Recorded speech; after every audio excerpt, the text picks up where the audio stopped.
Hi. Content marketing works for small and medium-sized business. Presenting content marketing that is really useful and relevant to prospective customers and elicits some kind of action, that's a huge win for marketing and selling.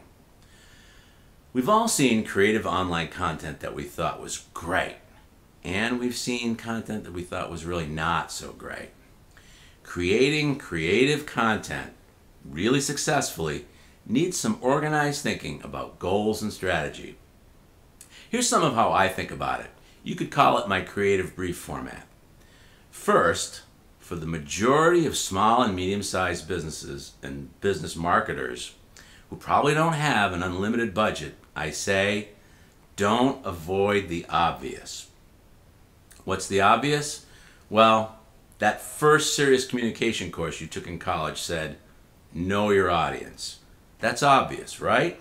And yet, we all see marketing and advertising efforts that seem targeted at us, and yet you wonder why the agency produced that or the client approved it. Currently, in the area that I live, there's a rather large local campaign that is sort of notorious and very, very well known.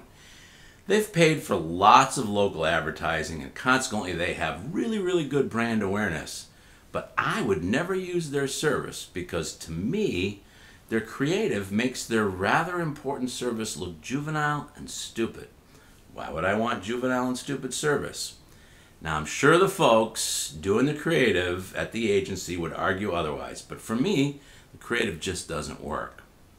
Anyway, here's a creative strategy outline I created and have used for years. It's the obvious. It's who, what, and why, with some detail.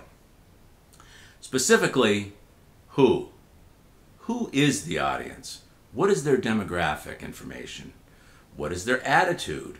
What are their preconceived notions about your topic or subject? Do we know why they have this attitude? What are the relevant issues? And then, what? What is the message? What are we trying to communicate and say to this audience? What's the communication goal? What do we want to be different when the audience gets this message? And here's a little bit of a different kind of a what. What is the scope of work? And what is the budget? How does the budget relate to what's possible? And what is the role of this creative in the larger campaign or the larger brand?